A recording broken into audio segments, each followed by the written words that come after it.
Good morning students.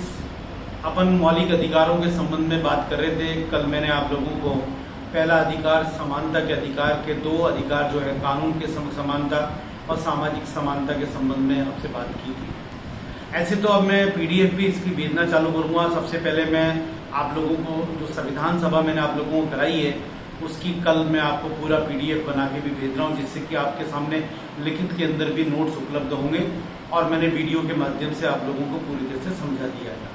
लेकिन अब सबसे इम्पोर्टेंट ये है कि इसके बाद मैं आपको उनके ऊपर एक प्रकार के क्वेश्चंस बना के भी देना चाह रहा हूँ, जिससे कि आपको ये पता चले कि छोटे क्वेश्चंस कैसे आते हैं, बड़े क्वेश्चंस कैसे आते हैं, और उस आधार के ऊपर आप अपनी तैयारी को बिल्कुल मजबूत तरीके से कर सकते हैं। और यही मेरा उद्देश्य है कि आप चाहे कॉम्पिटिटिव एग्जाम की तैयारी हो चाहे इन एग्जाम की तैयारी हो, वो बिल्कुल पूरी तरह से संविधान आपको कंठस्थ हो जाए, एकदम से अच्छी तरह से याद हो जाए, उस भाव को समझ जाए जो क्वेश्चन पूछने की कोशिश कर रहा है। तो हम अपन आगे चलते हैं। कल जो अधिकारों की बात की थी उसी क्रम के अंदर समानता के अधिकार के अंदर जो तीसरा अधिकार है वह सरकारी नौकरियों की प्राप्ति के लिए अवसर की समानता है। असल के अंदर अनुच्छेद 16 के अंतर्गत ये व्यवस्था की गई है कि प्रत्येक भारत का नागरिक, वो चाहे किसी भी जाति वर्ग भाषा लिंग संबंधित हो, वो सरकारी नौकरियों के लिए उसको समान अवसर इसके अंतर्गत दी जाएगी और वो ऐसे के अंदर इसके अंदर अप्लाई कर सकता है, सरकारी नौकरी प्राप्त कर सकता है अगर वो उन योग्यताओं को पूरा कर रहा है, उन मापदंडों को पूरा कर रहा है जो उस नौकरी के लिए निर्धारित किए गए होंगे, और इस आधार के ऊपर काम करने की व्यवस्था इसके अंतर्गत की गई है। और यहाँ पर लेकिन एक चीज ध्यान रखना कि जो पूरी व्यवस्था है इसके अंदर सरकार चाहे तो अनुसूचित जाति, जनजाति, ओबीसी, महिला व विकलांग के लिए विशेष सुविधाएं इसके अंदर जोड़ सकता है। वो विशेष सुविधाओं में जैसे कह सकते हैं कि अफसर को छूट दे सकता है, फीस पे छूट दे सकता है, इस प्रकार की स्थितियां इसके अंतर्गत की गई है। राज्य ने इस प्रकार का निर्णय लिए भी है और इस प्रकार की स्थितियां इसके अंतर्गत हैं भी। अगला जो अधिकार है वो है अस्पष्टता का अंत। कई एग्जाम के अंदर पूछा गया है कि किस अनुच्छेद के अंतर्गत अस्पष्टता के अंत की बात की गई है।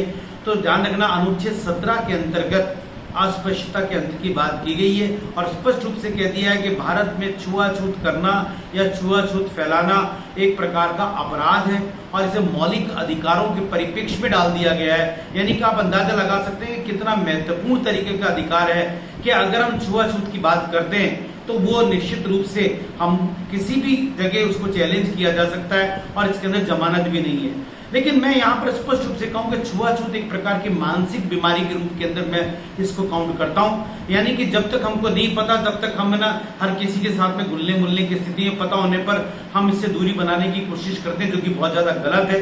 असल के अंदर हाइजीनिकली हमको निश्चित रूप से ध्यान रखना चाहिए, वो तो चाहे किसी भी जाति धर्म भाषा से संबंधित क्यों नहीं हो।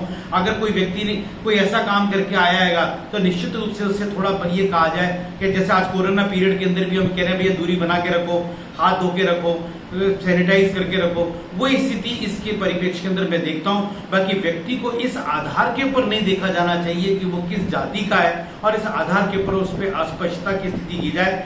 बिल्कुल तरीके से इसको बैन किया जाना चाहिए और काफी कुछ हुआ भी है। आज भारत के अंदर अस्पष्टता उस स्तर के ऊपर नहीं है, बहुत ज्यादा इसके अंदर परिवर्तन आया है। लेकिन अभी भी जो एक तरह का परिवर्तन आना चाहिए, जो एक तरह की आशा है, जिस प्रकार के लोग ना एक तरह की इच्छा करते हैं, संविधान की जो भावना है उस भावना के अनुरूप अभी परिवर्तन आने की आवश्यकता है। कई कबार जब इस प्रकार के पेपरों के अंदर न्यूज देखने को मिलती है तो बड़ा दुख होता है कि छुआछूत जैसी स्थितियों का मुख्य रूप से किसी को सामना करना पड़ा।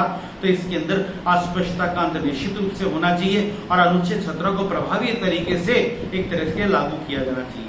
अगला अधिकार जो कि समानता का अधिकार का जो अंतिम अधिकार है वो है एक तरह से उपाधियों का अंत।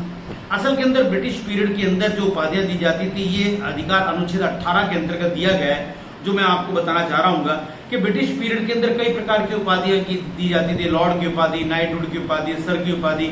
ये इससे क्या होता था, समाज में एक प्रकार की असमानता क्रिएट होती थी। आज भी हम आम भाषा के अंदर कहते हैं अपने आप को लॉर्ड समझ रहा है क्या, कहने का मतलब कि लॉर्ड कोई ज्यादा है, बड़ा है। और उस चीज को समाप्त करने के लिए ही यहाँ पर स्पष्ट रूप से कह दिया गया कि भारत के अंदर सब प्रकार की उपाधियों का अंत किया गया है।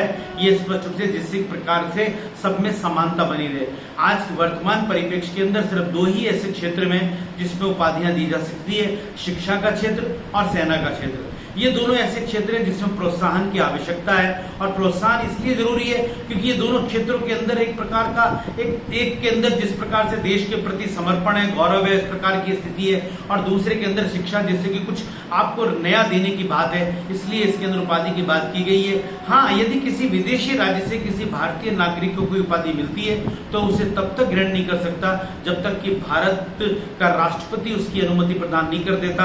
अगर राष्ट्रपति उसकी अनुमति प्रदान कर देगा तभी वो किसी विदेशी राज्य से कोई उपाधि ग्रहण कर सकता है।